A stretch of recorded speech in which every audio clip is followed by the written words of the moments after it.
जीवन बगिया ऐसी उलझी, फूल होगे कम कांटे ज्यादा, सिमटा जीवन डूबी सांसें, आना है तो अब भी आजा।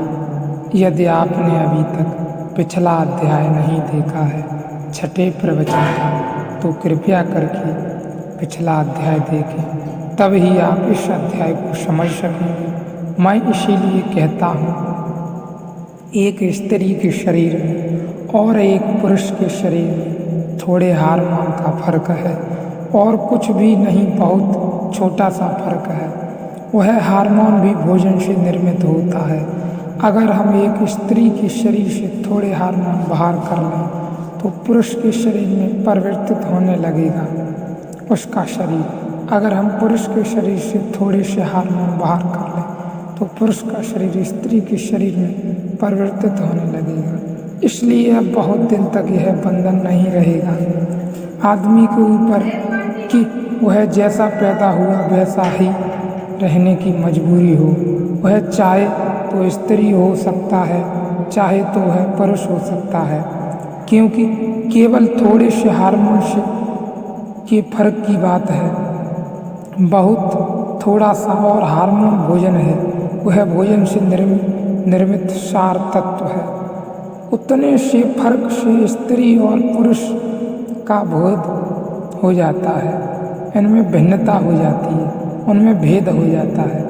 भोजन के थोड़े से फर्क से बुद्धि क्षीण हो जाती है या प्रगाढ़ हो जाती है, क्योंकि बुद्धि के लिए कुछ अनिवार्य भोजन के तत्व हैं जो पहुँचने चाहिए। अगर वे न पहुँचें तो बुद्धि क्षीण हो जाती है, बुद्धि का नाश हो जाता है। बुद्धि की क्षमता भी होगी तो भी प्रकट नहीं हो पाएगी, क्योंकि प्रकट करने के लिए जो अन्नमय कोश की सहायता चाहिए वह नहीं मिल रही है। एक बहुत छोटा सा तत्व आदमी के तृतीय नेत्र में, जो मैंने कल कहा, पिनीयल ग्लैंड में पैदा होता है। मैं इसीलिए इसे बार बार कहता हूँ, पिनीयल ग्लैंड में पैदा होता है। पिनीयल ग्लैंड बहुत महत्वपूर्ण बात है। अगर वह पैदा न हो तो बुद्धि एकदम क्षीण हो जाती है। असल में जब एक आदमी शराब पीता है तो बुद्धि तक उसका कोई प्रभाव नहीं जाता, फलस्वरूप चेतना तक शराब नहीं जाती, लेकिन पिनीयल ग्लैंड में जो रस पैदा होते हैं वे पैदा होने बंद हो जाते हैं। बस बुद्धि खो जाती है, बुद्धि पर कोई परिणाम नहीं होता। लेकिन अन्नमय कोश में जो हिस्सा है जिससे बुद्धि का संबंध है वह हिस्सा सो जाता है। अभी पश्चिम में एक पागलपन की सारी दुनिया फैलना शुरू हुई है।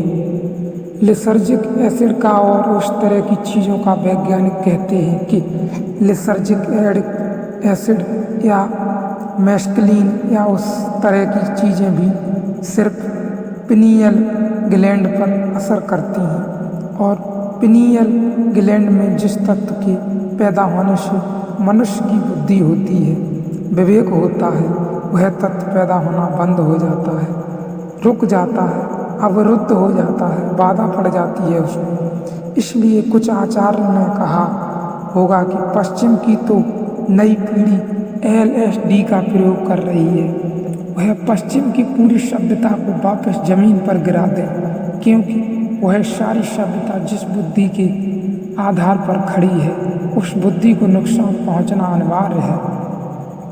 निश्चित ही उस बुद्धि के गिर जाने से आदमी एक तरह के बंधन से मुक्त हो जाता है, क्योंकि विवेक का भी एक बंधन है और विवेक की एक मर्यादा है। विवेक भी हमें हमारे अंदर भ्रम है, उससे मुक्त हो जाता है। उस मर्यादा की मुक्ति को अगर किसी ने स्वतंत्रता समझा तो बहुत बड़ी भूल है, क्योंकि स्वतंत्रता दो तरह से फलित होती है। मर्यादा के पार हो जाने से भी फलित होती है, मर्यादा के नीचे गिर जाने से भी फलित होती है। मर्यादा से नीचे गिरकर जो स्वतंत्रता है वह सिर्फ पागलपन है। मर्यादा के नीचे ही से जो स्वतंत्रता है वही पागलपन है। पागलपन है मर्यादा के पार उठकर जो स्वतंत्रता है, वही परम अवस्था है। वही परम अवस्था है जो मर्यादा के पार उठकर स्वतंत्रता है, वही परम अवस्था है।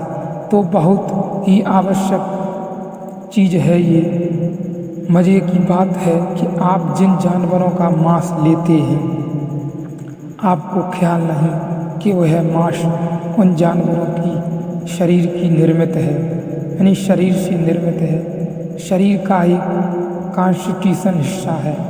उस मांस को आप सीधा उन जानवरों जैसे एवं अपने शरीर में ले जाते हैं, तो आप धीरे धीरे अपने शरीर को उन जानवरों जैसी व्यवस्था भीतर से देना शुरू कर देते हैं। जब आप मांस अंदर ले जाते हैं, वह व्यवस्था आपको प्रभावित करेगी। वह व्यवस्था आपके शरीर को ठोस पत्थर की दीवार बना देगी। शायद जानवर के भीतर जो बुद्धि का विकास नहीं हुआ, उसका बहुत कुछ कारण उसका अन्नमय कोश है। आपके भीतर जो विकसित विवेक है, वह आप जानवर का शरीर अपने पास आसपास इकट्ठा करके नीचे गिरा लेंगे और बहुत छोटी सी बातें क्रांतिकारी परिवर्तन करती हैं, जिनका हमें अंदाज नहीं होता। इतनी छोटी बातें वैज्ञानिक कहते हैं कि आदमी की शरीर मस्तिष्क का विकास हो सका क्योंकि वह 2 पैरों पर खड़ा हो गया। अगर वह चारों हाथ पैर पर चलता रहता तो उसका मस्तिष्क कभी विकसित नहीं होता।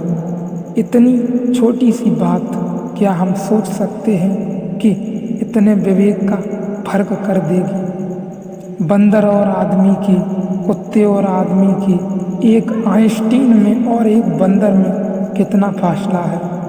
यह इतना फासला वैज्ञानिक कहते हैं बड़ी छोटी सी बात है, फलित हुआ है, और वह यह है कि आदमी 2 पैरों पर खड़ा हो गया। बस इससे अधिक कुछ भी अभी फलित नहीं हुआ है।